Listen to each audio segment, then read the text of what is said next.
Olá, voltamos para nossa quinta e penúltima aula, né? Aguenta firme aí que a gente já está terminando essa disciplina. A gente vai falar nessa aula sobre análises canônicas, também conhecidas como ordenações restritas, né? Tem alguns sinônimos, mas eu acho que essas duas análises, esses dois nomes com certeza são os mais comuns. Né, de novo, eu baseei grandemente essa aula no capítulo 11 do livro do Legendre. Vamos ver o que a gente vai abordar nessa aula. Né? Eu vou começar falando sobre CCA e RDA. Né? Eu vou mostrar ao longo de todo o, o, o trecho, né? As diferenças, vou falar das duas praticamente ao mesmo tempo, porque eu vou enfatizando as diferenças. Né? A gente vai ver o passo a passo da RDA. A gente não vai fazer a mesma coisa com a CCA, porque ela é um pouquinho mais complicada, né? Mas vocês vão ver a diferença é basicamente que, enquanto a RDA ela utiliza uma regressão linear para fazer as combinações lineares, a CCA usa uma regressão ponderada. A única diferença é essa, né? Mas no fim das contas, quando se a gente traduz isso, né, para a linguagem de matriz, o passo a passo fica um pouco mais complicado, até meio entediante. Depois a gente vai falar um pouquinho sobre análises parciais. Eu vou falar em que tipo de situação você usa, né, para que elas são úteis. E eu vou falar depois sobre LDA, que é a análise de discriminantes linear, muito útil, bastante utilizada, né, comumente utilizada em aplicações de taxonomia sistemática. E depois eu vou fazer um breve comentário, não só sobre a RDA de consenso, mas também sobre métodos canônicos, né? Que existem vários. Eu vou falar muito brevemente sobre para que você utiliza alguns deles. Não vou entrar em detalhes, porque alguns são, inclusive, bem complicados, utilizando três ou mais matrizes. Então, eu só vou mostrar que elas existem, né, para você conhecer. E também eu vou falar sobre Distance-Based RDA, que é um outro formato de análise bastante útil para a gente, e o Transformation Based, né, o TB-RDA. E aí a gente termina a aula assim, né? Eu vou dividir essa aula em talvez 3 vídeos, e aí você acompanha, fica mais fácil para você acompanhar aqui e anotar o que você tem dúvida. Então, como a gente já havia dito, né? Essas análises canônicas, elas são utilizadas principalmente em estudos ecológicos aqui, né? Tem algum tipo de aplicação em estudos mais de sistemática, mas são bem menos utilizadas, né? Às vezes do que elas poderiam ser. Por quê? Aqui a ideia é que a gente vai ter duas ou mais matrizes, né? Vamos começar com a análise simples que utiliza duas matrizes. Uma vai ser a nossa matriz de composição de espécie e a outra vai ser a matriz de variáveis ambientais. Né? A gente está querendo predizer a composição de espécies baseada nas variáveis ambientais. Né? Um outro sinônimo, né, que você... Essa talvez, bem mais comum quando você olha a literatura da década de 70, 80, né? Em que essas análises eram chamadas de análises diretas de gradiente. Tá? Hoje em dia é chamado só simplesmente análise canônica ou mesmo ordenação restrita, tá bom? Então a ideia é que você tenha duas matrizes, né? Pensando na análise simples. Aqui vai ser a sua matriz resposta, por isso que ela está com um Y aqui, que é o que você quer predizer, né? Que é justamente, nesse caso, os dados de composição de espécies. Então, locais por espécie, né? E aqui você vai ter uma outra matriz, onde você vai ter os descritores ambientais, ou as variáveis ambientais, medidas nos mesmos locais. Tá? Então, você pode, basicamente, tratar essas matrizes de duas formas, digamos assim. Né? Uma, você pode fazer, como a gente já viu, uma ordenação só dessa matriz, né? E aí você vai ter lá os seus eixos e os seus autovalores, autovetores. como a gente viu que a CA, a PCA, etc. fazem, né? E eventualmente você pode tentar entender a relação desses eixos, né, que resumem a relação dessa matriz original com os seus descritores, né? Isso é o que a gente vai chamar de análise indireta, né? Ou você pode fazer de fato uma relação direta entre essas duas matrizes, que é o que a gente vai falar a respeito agora, né? Uma análise direta de gradiente ou análise canônica, tá? A gente vai... E é por isso que elas são chamadas também de análise restrita, porque aqui a gente computa, né? A gente calcula os nossos eixos independentemente da minha variável ambiental. E aí, eventualmente, a gente pode, talvez, relacionar esses eixos às variáveis ambientais. O que a gente vai ver aqui é que o cálculo, né, a ordenação em si, o cálculo dos eixos, dos autovetores, ele é restrito pela relação com os descritores. Então, é essa a ideia, né? No próprio cômputo dos nossos eixos, ela já leva em conta essas variáveis preditoras. Então, a gente vai utilizar basicamente dois tipos de análises, tá?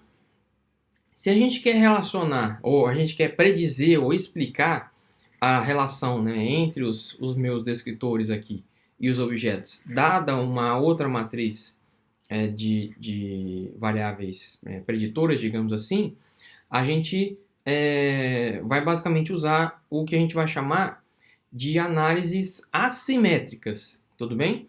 E elas são assimétricas porque a gente, nesse caso, vai ter uma relação de direcional, né? de relação causal que a gente acha que tem. Nesse caso, a gente vai usar ou a CCA, ou a RDA, ou mesmo a LDA. E elas também são assimétricas porque essa matriz ela não necessariamente precisa ter o mesmo número de descritores que essa, né? Já nas análises simétricas, que eu não vou me ater muito aqui, a gente vai ver muito brevemente lá no finalzinho da aula, a gente quer simplesmente analisar o que tem de comum, que estrutura comum essas duas matrizes têm, né? Então, o que a gente pode, se a gente quiser talvez simplificar, isso aqui é um raciocínio, uma ideia de uma regressão, e isso aqui é uma ideia de correlação, tudo bem? Aqui ela testa para associação, e aqui você de fato tenta predizer uma matriz em função da outra. Então, resumindo, né, as análises assimétricas, que a análise é a CCA, análise de correspondência canônica, a gente vai ver aqui, análise de redundância e análise de discriminante linear, o LDA. A gente vai ver bem detalhadamente, né? Já as simétricas, eu vou falar muito por cima, só para você saber que existe essa análise de correlação canônica, que é muito pouco utilizada em ecologia, né, por conta das limitações dela. E também a análise de coinércia, que apesar de ser uma análise muito útil, né, o que é mais utilizado, na verdade, são as derivadas, né, as análises derivadas da coinércia, que é o que eu vou também comentar a respeito, não vou me ater muito. E aí sim, o Procursus eu vou falar a respeito dele, mas não nessa aula, eu vou falar mais a respeito disso na próxima aula, que é a nossa última, tá? Que é uma análise simétrica, sim, e ele é bem útil, inclusive, né? O Procursus e o Proteste. Então, olha lá, elaborando um pouco mais do que a gente já tinha falado, né, nos slides anteriores, né? No caso das análises assimétricas, né, elas vão, de fato, utilizar duas, né, pelo menos duas matrizes, em que a gente tenta explicar uma em relação à outra, tudo bem? Então, essa outra matriz, né, que até agora a gente estava trabalhando só com uma matriz, só com a nossa matriz de composição de espécies, ou só a matriz de variáveis ambientais, a partir de agora a gente vai tratar essas duas matrizes ao mesmo tempo, tudo bem? Porque justamente a ideia de que você, né, prediga, preveja uma matriz em relação à outra, né? Então, por isso que você faz uma análise de gradiente direto, né? Então, como eu também já tinha adiantado, a gente vai basicamente, né, trabalhar em cima de conceitos de regressão, que é o que eu imagino, né, que você já saiba, e os conceitos de ordenação que a gente acabou de ver na aula anterior. Então, a gente vai, né, trabalhar, como eu disse, com essas duas matrizes. E aqui é só um detalhe, a gente vai ver isso quando estiver falando de f, de r quadrado, etc. Mas o tamanho da matriz passa a ser bastante importante aqui, né, das duas matrizes, porque justamente elas entram no cálculo dos graus de liberdade e isso, obviamente, né, diretamente vai impactar o meu valor de P, que é calculado a partir das estatísticas, né, por exemplo, a estatística F. E aí também, como eu já havia adiantado, ela muito comumente ela é utilizada para entender a relação entre a composição de espécies de uma comunidade ecológica e variáveis ambientais, né? Então, basicamente, você vai ter variáveis ambientais, seja elas contínuas ou mesmo categóricas. A gente vai ver como a gente trabalha com essas variáveis categóricas no nosso triplot, né? A gente vai ter um triplot agora, além do biplot, em que a gente vai mostrar no diagrama de ordenação as espécies e essas variáveis ambientais num espaço reduzido, né? Um espaço dimensional reduzido. Então, olha só, né? Aqui de novo a gente vai eu estou fazendo de novo um repeteco, como eu já tinha dito, né? Eu estou repetindo aqui que essas análises, todas na verdade que a gente vai ver, são nada mais do que combinações lineares, tá? No caso das análises de ordenação canônicas ou restritas, esses eixos, né?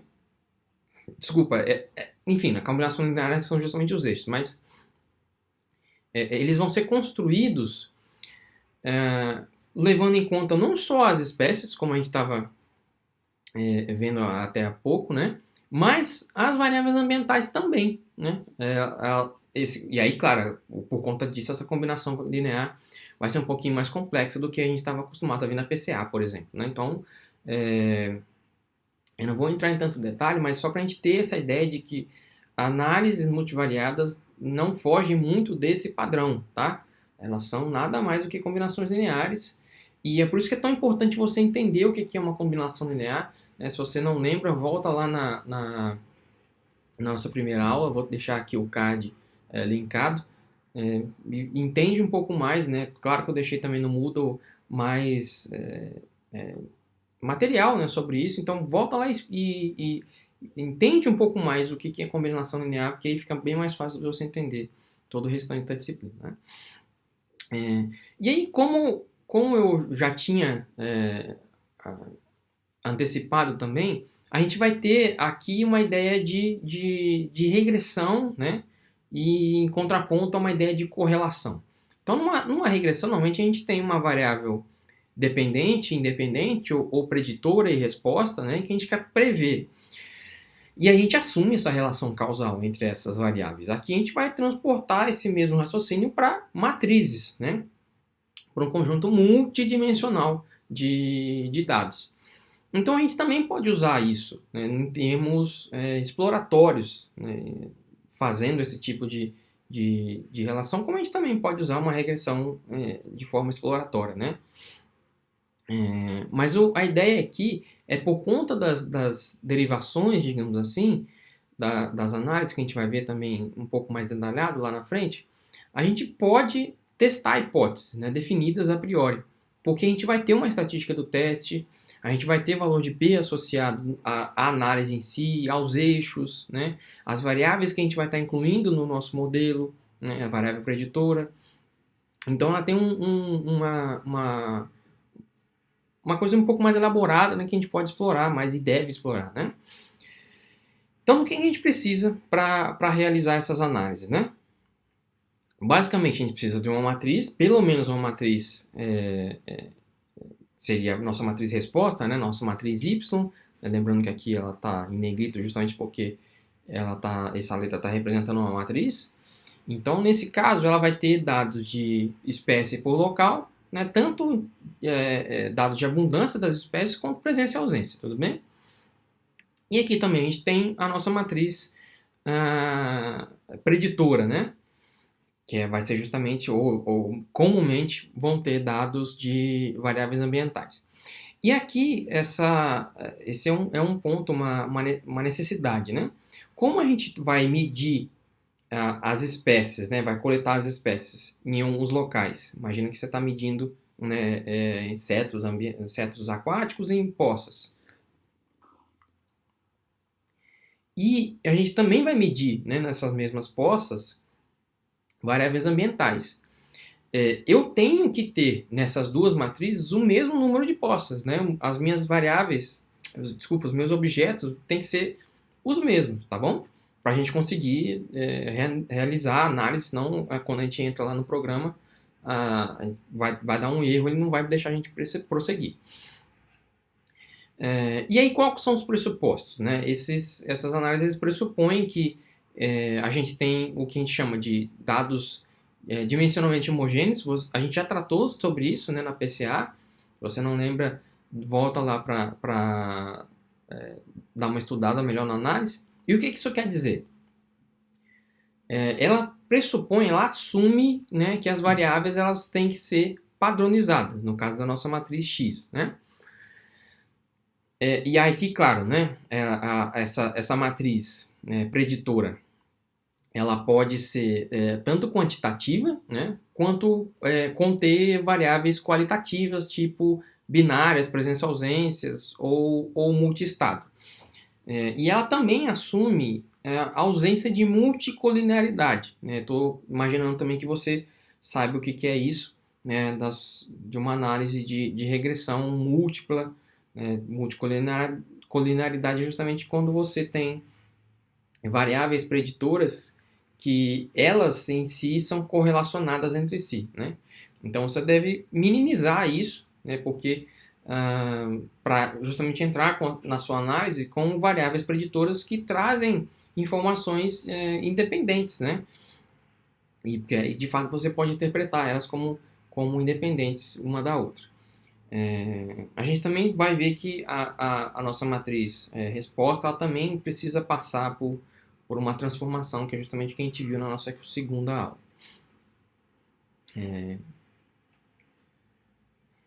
Isso é uma regrinha de dedão, né? A ideia de que as variáveis preditoras na nossa matriz X, né, ela idealmente não deve conter mais do que 1/3 da quantidade de variáveis da matriz de dados independentes. Isso lá não é uma regra fixa, né?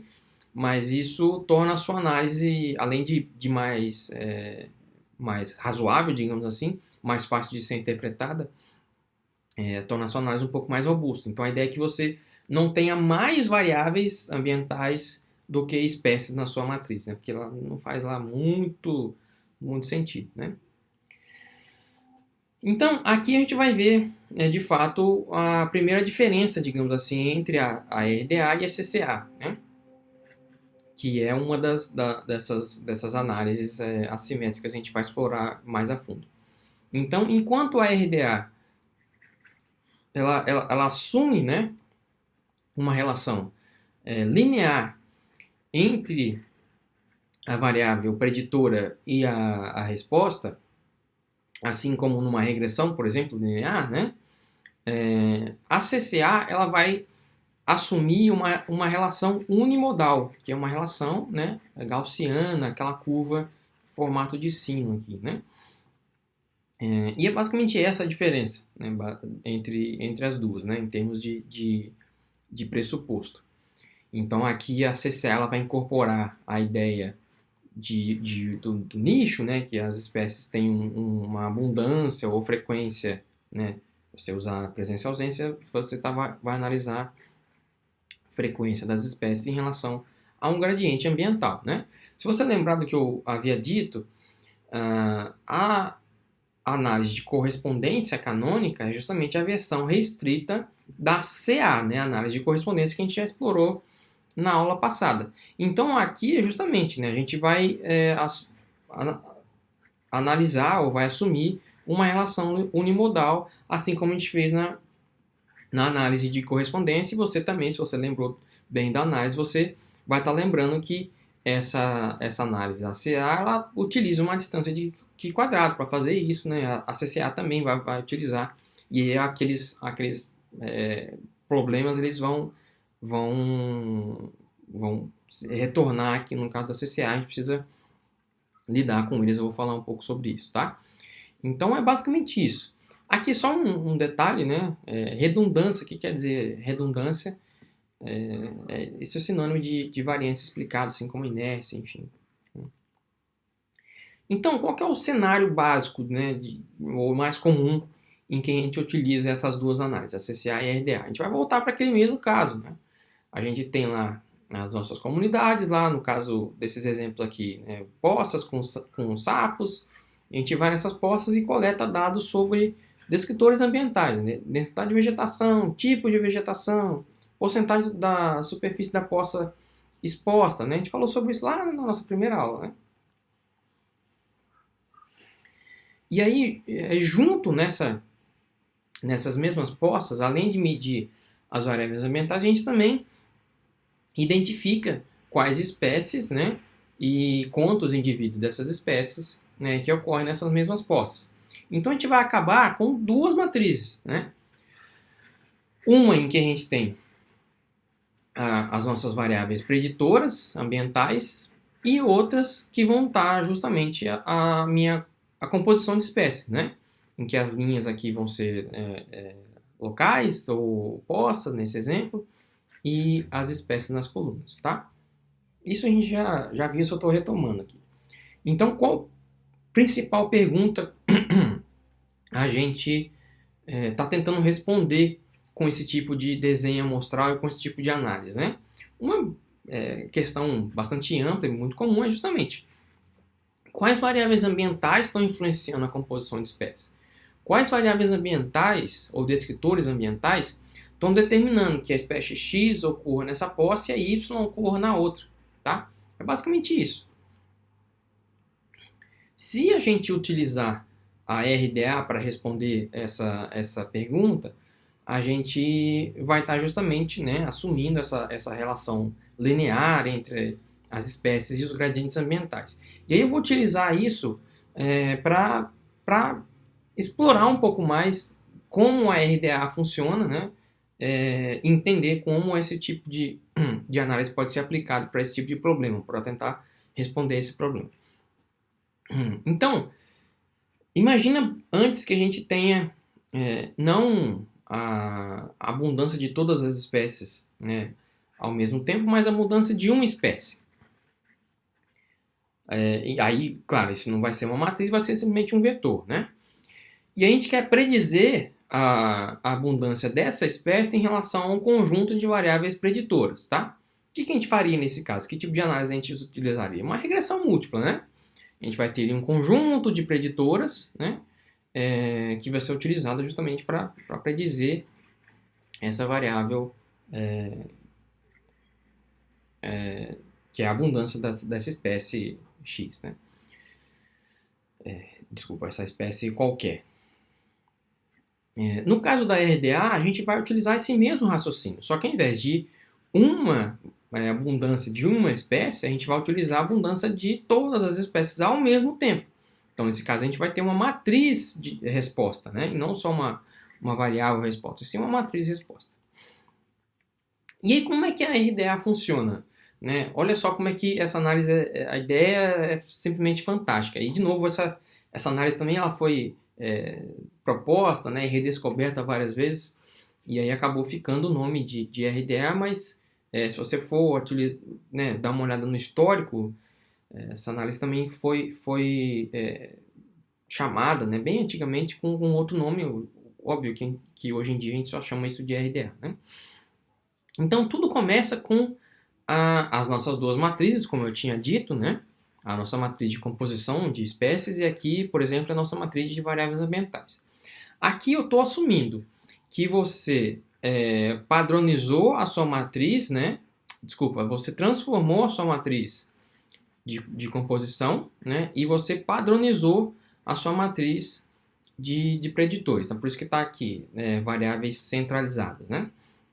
E aqui, eventualmente, você também pode utilizar técnicas, né, para eliminar a multicolinearidade. A gente vai falar isso brevemente lá no finalzinho da aula.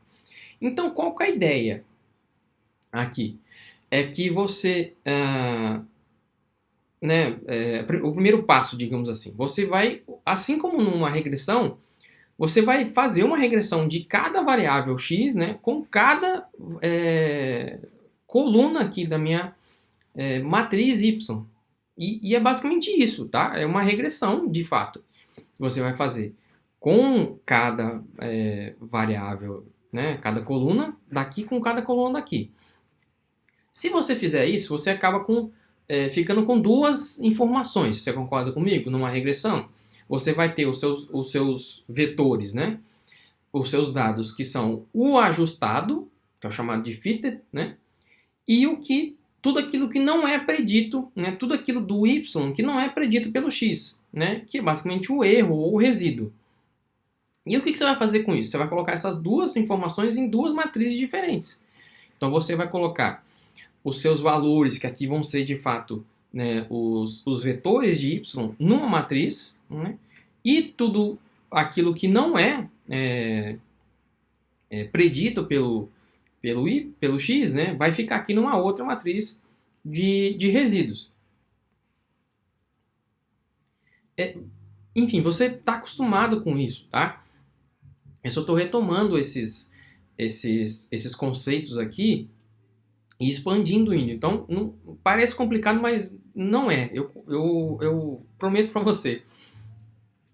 Uma vez que você, repetindo então, uma vez que você tem na sua matriz de dados preditos, tudo aquilo que não é predito, né, então é o y que não está no predito, né, que não o predito, vai ser o seu resíduo ou o erro, né? Então essas informações aqui elas vão ficar em duas matrizes separadas. Essa aqui a gente vai explorar um pouco mais, né, mais adiante, essa equação, mas acredite em mim, essa é simplesmente, parece complicado, mas isso é simplesmente uma equação de uma regressão linear, né, utilizando quadrados mínimos, né, OLS, Ordinary Least Squares, aplicada a matrizes. A gente só está usando uma notação de matriz aqui, é só isso, tá bom? E aí, a partir disso, o que você faz com essas duas matrizes? Você faz uma PCA em cima delas. É isso, então assim, não é complicado, você já sabe como fazer isso. Você sabe como fazer uma regressão, você sabe como fazer uma PCA, tudo bem? Então, na PCA, o que a PCA produz? Lembra? Ela vai produzir, né, eixos, tá? Vai produzir autovetores. Então, a gente vai chamar esse conjunto de autovetores aqui de matriz U. Tá? A gente vai guardar isso numa matriz. E aí, essa matriz, ela vai servir, ela vai fornecer, digamos assim, informação de duas maneiras, tá? A gente vai ter esse dado em relação ao dado original, a nossa matriz Y original, né? A gente guarda isso numa outra matriz, aqui está chamado de F, mas ok. E aqui também a gente vai ter a nossa matriz U em relação ao dado predito, que é justamente o que a gente acabou de fazer aqui, né? Isso aqui vai me dar uma relação do predito, dos dados preditos pelas variáveis ambientais, no espaço de ordenação das variáveis originais x, né, que é as variáveis preditoras. Então, essas duas matrizes aqui, elas vão servir para a gente vai entrar com elas para entender o triplote, tá? Elas vão ser bastante úteis para entender a relação justamente de distribuição entre as variáveis ambientais, né, e as minhas espécies.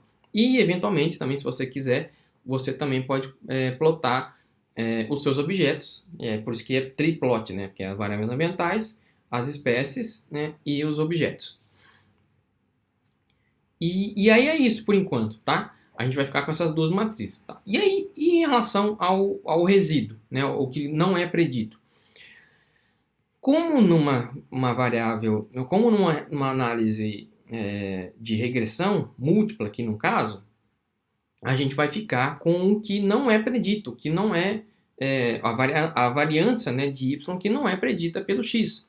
A gente também vai fazer, lembra que isso aqui são vários vetores, tá? Arranjados nessa matriz. A gente vai também fazer uma PCA em cima disso, que também vai me produzir, né, uma matriz de autovetores, aqui no caso, que descrevem os meus resíduos, tá?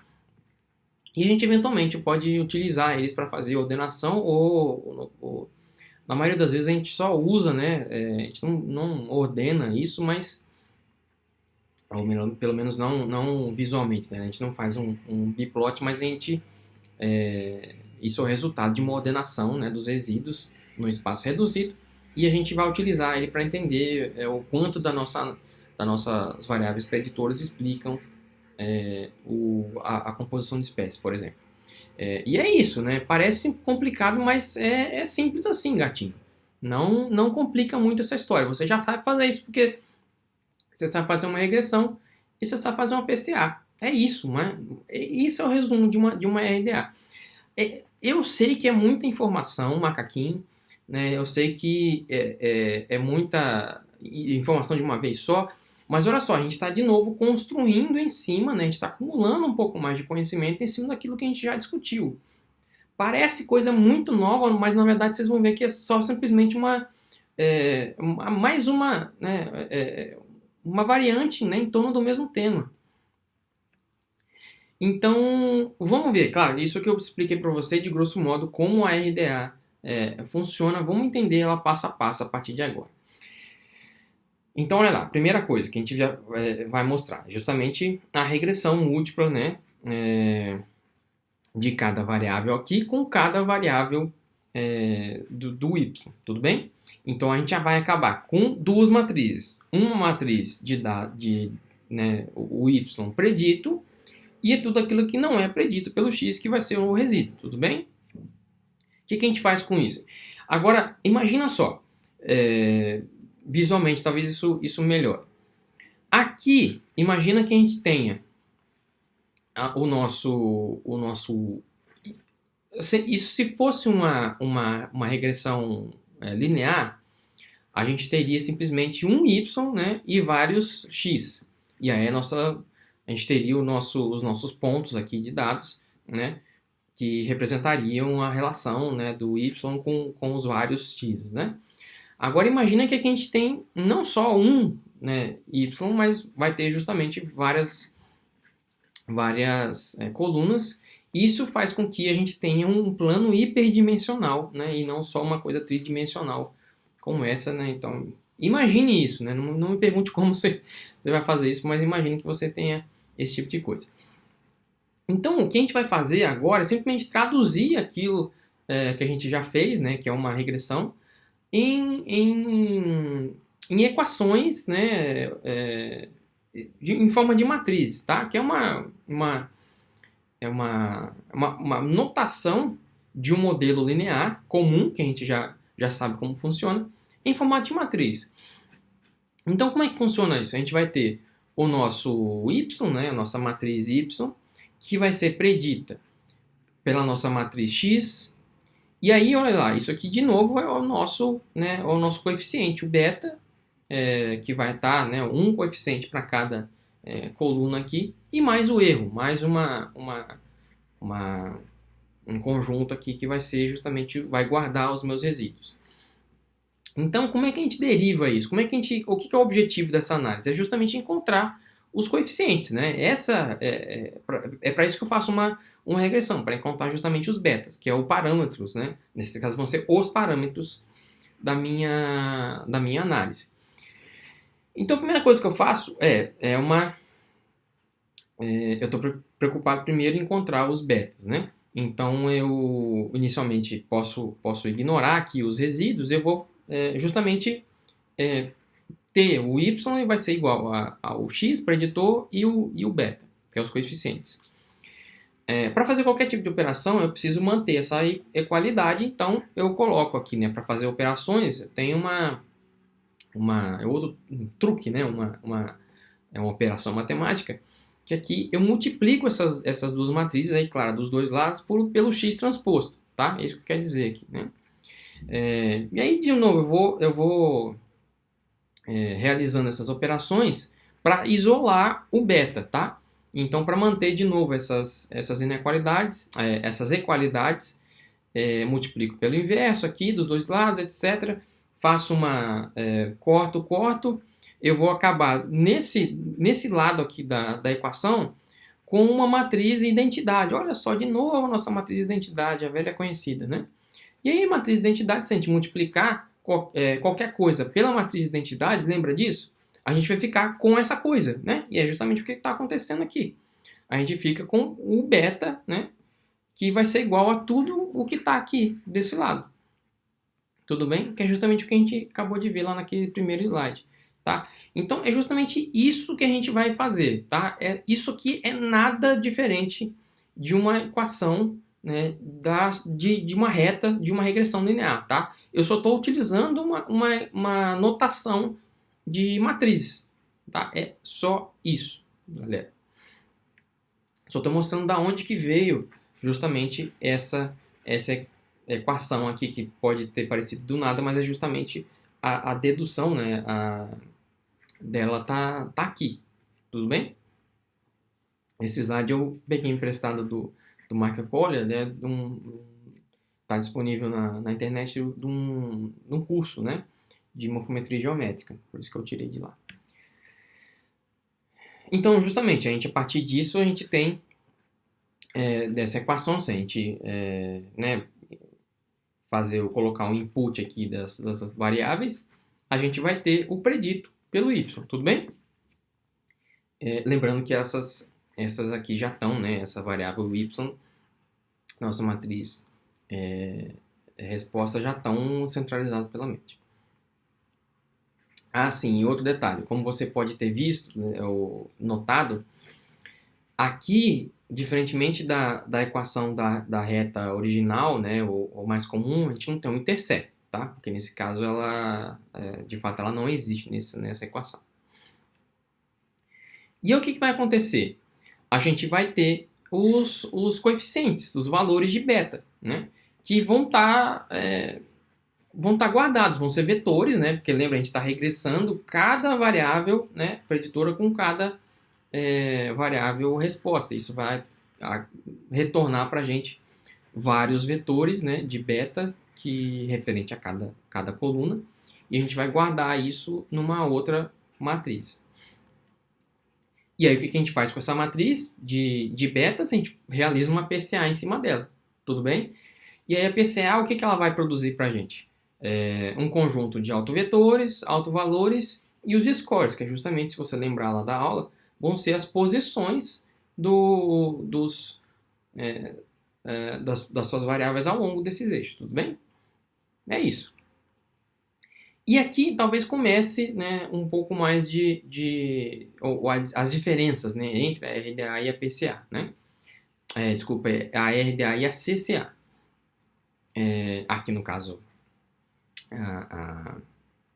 a RDA você realiza uma PCA, né, que vai te retornar isso, e aí isso vai fazer com que você reduza, né, o seu espaço, né, multidimensional em algumas poucas dimensões. E aí, o que a gente tem nesse outro passo? A gente vai justamente construir esses eixos a partir, né, de combinações lineares que aqui vão estar incorporadas, né, a minha variável preditora, né? Porque lembra, a minha regressão ela faz justamente isso, né? Ela incorpora, né, o beta, ela contém informação da variável preditora também. E aí, a partir disso, né, a partir dessa PCA, a gente vai ter os autovetores e também o que é chamado no Vegan, que é o pacote mais comum que a gente vai utilizar, chamado de site scores, né, que é justamente a posição dos locais, dos objetos, né, ao longo desses eixos. Além disso, a gente também fica com outro conjunto de variáveis, que é o chamado Fitted Side Constraints, né? Lá no Vega, né? Ele vai mostrar isso para a gente. Que vai descrever, basicamente, a distribuição de espécies predita pelo ambiente, né? Essa é uma das informações mais importantes para a gente. Essa é uma das coisas que a gente quer descobrir, inclusive, né? E aí, o que é a diferença da RDA e da CCA? É justamente nesse passo que surge a diferença, né? Enquanto que na RDA, né, uma das grandes diferenças entre as duas é que a RDA a gente vai utilizar, como a gente utiliza uma PCA e regressões lineares, a gente vai ter combinações lineares entre essas duas matrizes, né, que é a ponderada, entre x, né, original e o y. Já na CCA, isso vai ser também uma regressão, mas vai ser uma regressão ponderada, tudo bem? E aí, claro, o resultado, né, vai ser uma combinação, né, linear um pouquinho diferente. Mas também vai me mostrar, né, a distribuição das espécies predita pelo ambiente, só que ao invés de forma linear, como na RDA, a gente vai ter uma relação unimodal entre as espécies e o ambiente. Então aqui, de novo, né, eu só estou elaborando um pouco mais em torno desse outro slide que eu mostrei. Então a CCA também vai ser baseada numa regressão múltipla, só que ponderada, né? E aí as combinações lineares, elas vão ser um pouquinho diferentes, porque justamente elas vão ser ponderadas pelas linhas da minha matriz preditora, tudo bem? E aí o beta, né, e o resíduo, né, claro, eles vão ser um pouquinho diferentes, e aí um pouquinho complicados também, então por isso que eu não vou entrar em tantos detalhes, não quero fazer com que a sua cabeça, né, saia fumaça com tanta matemática e álgebra de matrizes, mas só para você saber justamente a diferença entre as duas, é só essa, tá? Por enquanto. E aí, esse fato de ela utilizar essas combinações lineares, né, ou as combinações lineares na CCA serem ponderadas, isso faz com que na CCA a distância preservada seja a de Qi quadrado, né? Entre as espécies e o ambiente. Isso faz com que a gente tenha justamente aquela relação gaussiana, né, entre as espécies e o ambiente, tá? É isso, eu não vou entrar em mais detalhes, né, de como é que a gente faz isso, mas é basicamente isso. Talvez o que eu quero que você guarde essa informação. Tudo bem, mas aí a gente sabe agora, né, é isso, acabou. Essa é como essas duas análises funcionam, tá? Eu expliquei como a RDA funciona passo a passo e expliquei os detalhes, né, as diferenças de como a CCA faz coisas diferentes, né, naquele passo a passo, onde que tem essa variação. Mas aí, a partir do momento que a gente já tem o nosso modelo, a gente já tem todas as nossas variáveis, como é que a gente decide se ele é adequado ou não, né? Esse é um ponto que a gente tem em qualquer tipo de análise linear, uma regressão e etc.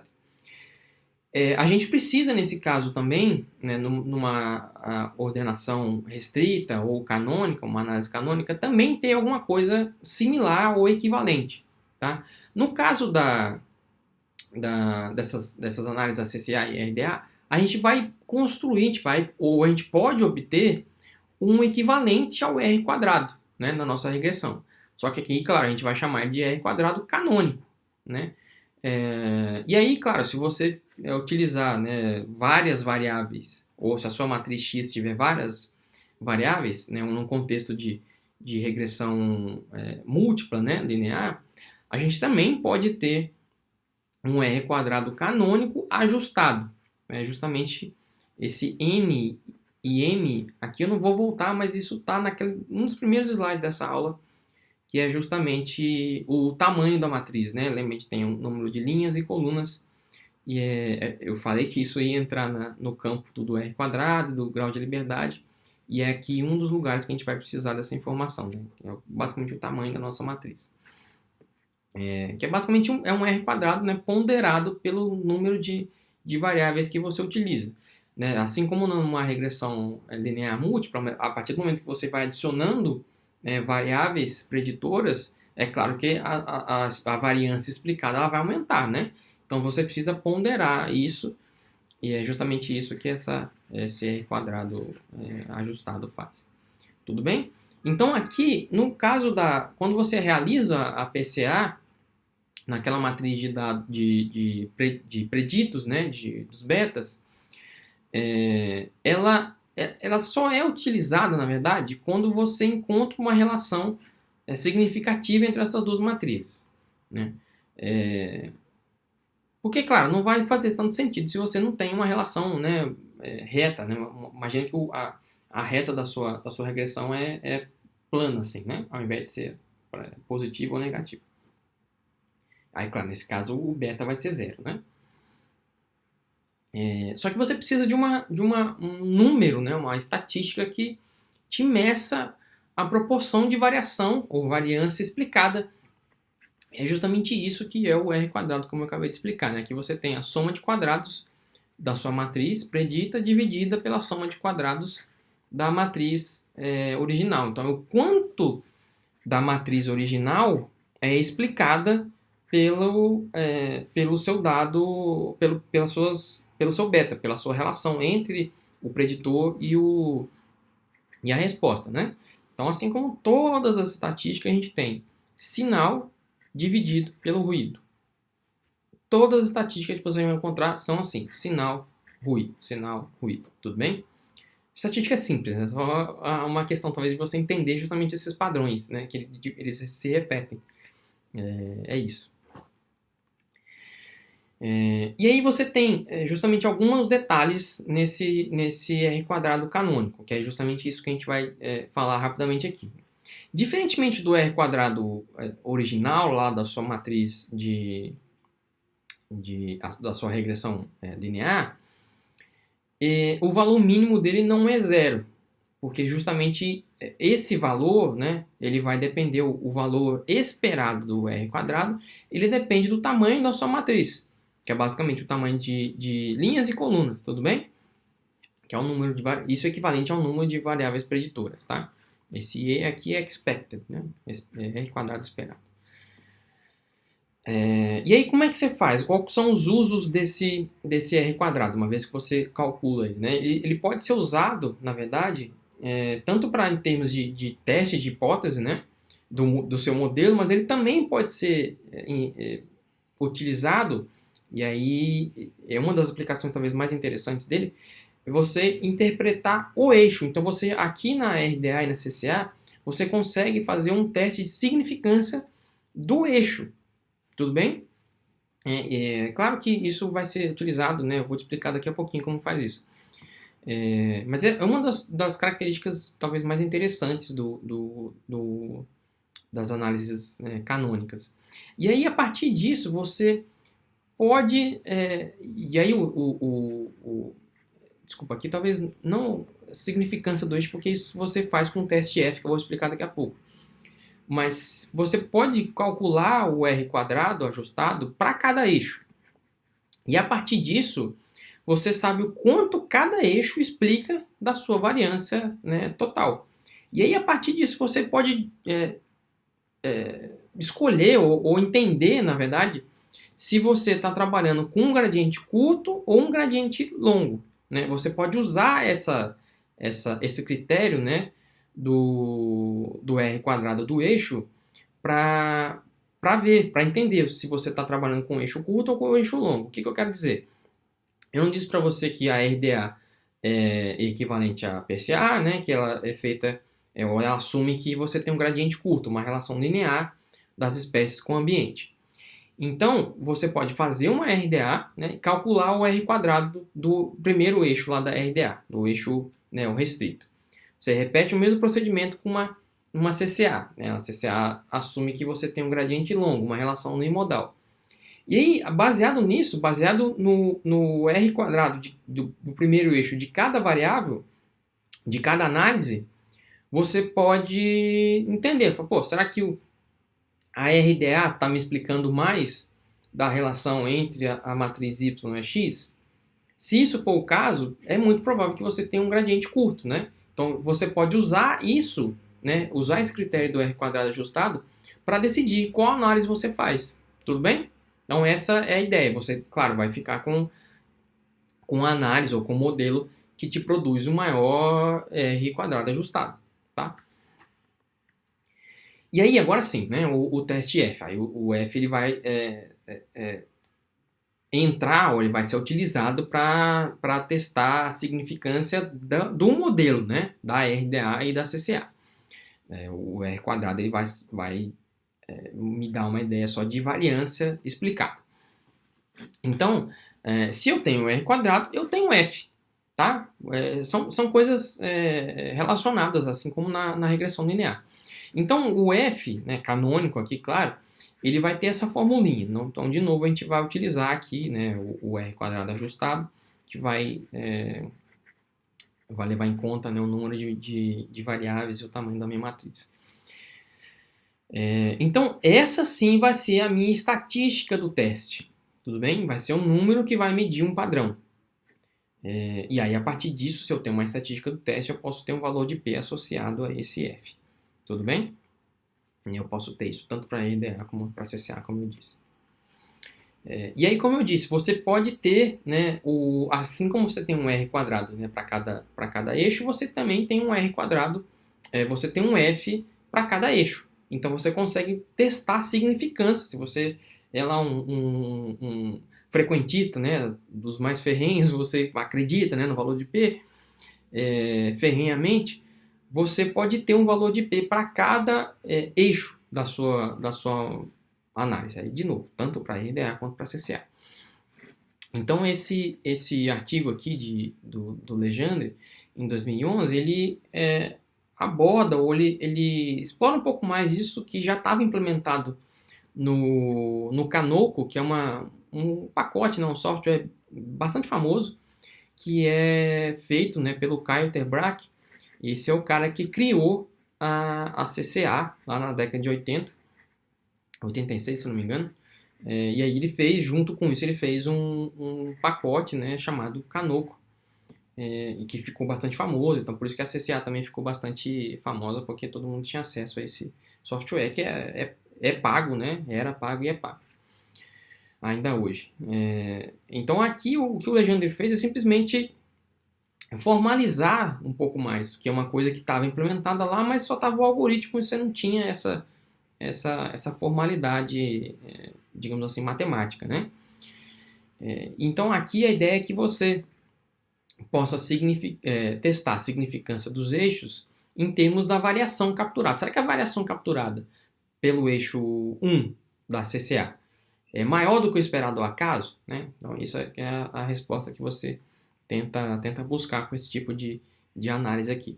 Então, aqui, isso também vai te dar uma ideia de quantos eixos você tem que interpretar, ou no seu biplot, né? Se o eixo 2 ele contém uma variância maior do que o esperado ao acaso também, assim como o eixo 1, etc. E aí, da mesma forma que você pode testar a variância, ou a significância, melhor dizendo, dos eixos, você também consegue testar a significância de cada variável preditora para a composição do modelo final. Tá? Então, lá no Vega, que é feito justamente com o Yari Elksani, é um cara que mantém o Vega, um cara que começou, claro que tem várias pessoas que escrevem, né, as funções, mas o Oksana é que mantém o pacote, né, o primeiro autor e tal. Ele implementou, né, as funções desse artigo nessa função aqui, que é a nova.cca. Então, se você colocar aqui o seu modelo e aí no argumento by você passar axis, ele vai te mostrar a significância dos eixos, né? Agora, se você colocar by margin, ele vai te dar um valor de P para cada variável preditora ou explanatória, tá? São sinônimos. Então, isso é uma coisa bastante útil, né, para você explorar e entender melhor o seu modelo. Né? Uma coisa bem útil. Então vou parar por aqui, a gente volta, né, no próximo vídeo falando sobre como interpretar um triplote, tudo bem? Até daqui a pouco.